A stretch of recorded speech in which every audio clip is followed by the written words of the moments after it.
बिस्मिल्लाहिर्रहमानिर्रहीम। अस्सलाम वालेकुम। कैसे हैं आप सब जी। आज मैं आपके साथ शेयर करूंगी थोड़ा डिफरेंट किस्म का ऑमलेट। ऑमलेट तो हर घर में नाश्ते में बनता है, तो इसलिए थोड़ा उसमें डिफरेंट होना चाहिए, इसलिए मैंने लिए हैं। ये मैं बनाऊंगी आज स्पेनिश ऑमलेट जी। ऑलिव ऑयल चाहिए मुझे, ये हस्बे ज़रूरत मुझे चाहिए। अगर आपके पास नहीं है तो आप रेगुलर जो ऑयल यूज़ करते हैं आप वो भी कर सकते हैं।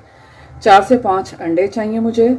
एक दरमियानी साइज़ की प्याज चाहिए। 2 दरमियाने साइज़ के मुझे आलू चाहिए। 3 से 4 हरी मिर्च और 1 चम्मच उनसी है पिसी हुई काली मिर्च। और नमक आप अपने टेस्ट के हिसाब से, और बिल्कुल थोड़ी सी यानी कि आधी चम्मच मुझे चिली फ्लेक्स चाहिए। सबसे पहले ये मैं आलू को कर लूँगी चॉप। छील लिया था मैंने और इसे मैं चॉप कर लेती हूँ, और इसी शेप में जो उनसे मैं प्याज भी चॉप कर लूँगी जी। अब बनाना शुरू करूँगी। सबसे पहले मैं डालूँगी ऑयल, तकरीबन 2 चम्मच इसमें मैं डालूँगी, और इसमें फ्राई करेंगे हम अपने आलू जो मैंने चॉप कर लिए।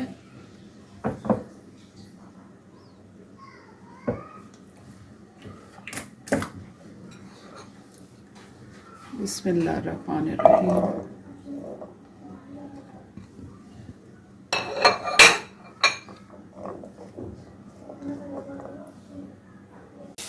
जी, आलू को मैंने 2 मिनट के लिए किया है फ्राई, और अब मैं इसमें शामिल करूँगी चॉप किया हुआ प्याज और हरी मिर्च।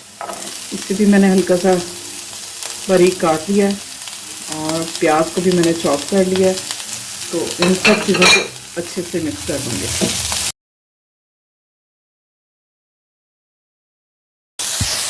प्याज को हल्का सा सौते करने के बाद मैं इसे उतार लूँगी चूल्हे से, और इसका बस कलर चेंज कच्चा सा दूर होना चाहिए, बाकी ये वैसे ही तकरीबन रहना चाहिए।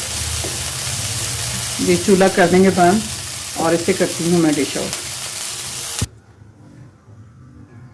जी। इसे अब मैं रूम टेम्परेचर पर थोड़ा सा ठंडा होने दूँगी, और इतने में मैं एक बाउल में डालती हूँ अंडे।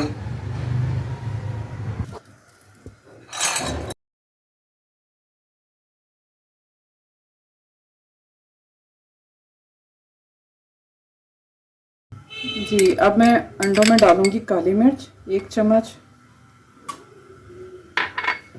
और नमक डालेंगे थोड़ा सा, और आधी चम्मच मुझे चाहिए चिली फ्लेक्स की, और इन्हें कर लेती हूँ अच्छा सा बीट।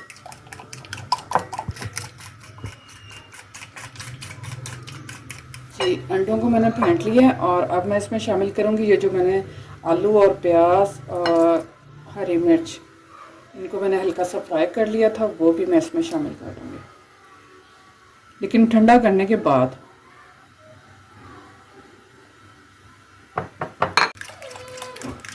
अच्छी तरह से मिक्स कर लेंगे।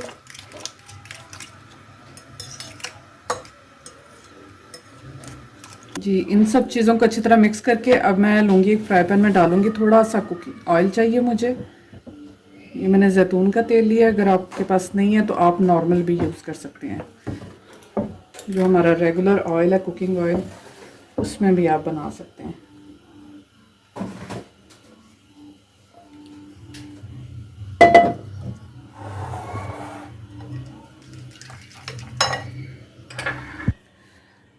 जी, ऑयल डालने के बाद अब मैं इसमें डाल दूँगी ये ऑमलेट वाला सारा बैटर जिनसे ये डाल देंगे। इसको अच्छी तरह सारा कर लेंगे फ्राई पैन में शिफ्ट, और अब मैं बिल्कुल हल्की आंच पे जो ना आपने इसको दम वाली आंच जो होती है उस आंच पे आपने इसको रखना है कवर करके पकने के लिए।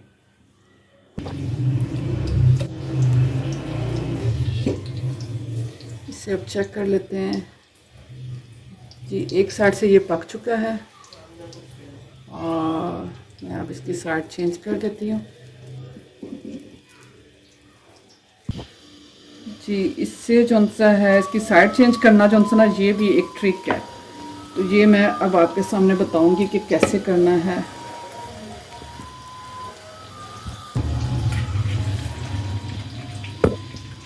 जी प्लेट में इसे निकाल के अब मैंने इसके ऊपर फिर से फ्राई पैन रख के तो इससे हम कर देंगे दोबारा उलट देंगे।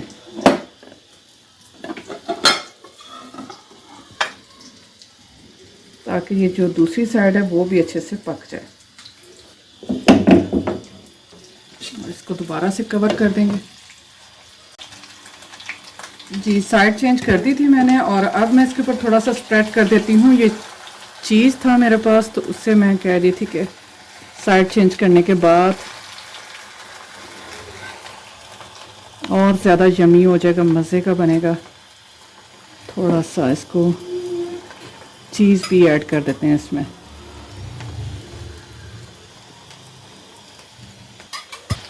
जी चीज़ डालने के बाद इसे फिर से मैं कवर कर दूंगी और इसे भी पकने देंगे हल्की आंच पे बिल्कुल। जी व्यूअर्स ऑमलेट हमारा रेडी है और इसे करते हैं डिश आउट। जी व्यूअर्स इसे करते हैं डिश आउट। जी माशाल्लाह से बहुत यमी हमारा ऑमलेट रेडी हो चुका है। और ये देखें जी दोनों साइडों से अच्छी तरह पक चुका है। बहुत मज़े का बना है और बिल्कुल पिज़्ज़ा लुक इसकी आ रही है। मैं कटिंग करके दिखाती हूँ आपको ताकि ये आप देख सकें कि ये अंदर तक जो उनसे ना बिल्कुल पक चुका है।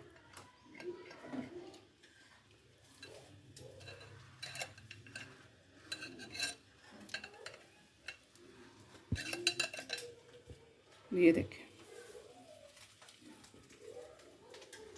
बिल्कुल रेडी हो चुका है ये।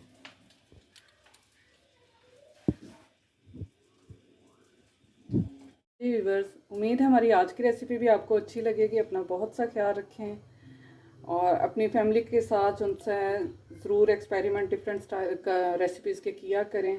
बच्चे भी खुश हो जाते हैं और माओ को भी तसल्ली होती है कि बच्चे ज़रा खुश हो गए, फैमिली खुश हो गई है। अपना बहुत सा ख्याल रखें, दुआ में याद रखें। ओके अल्लाह हाफ़िज़।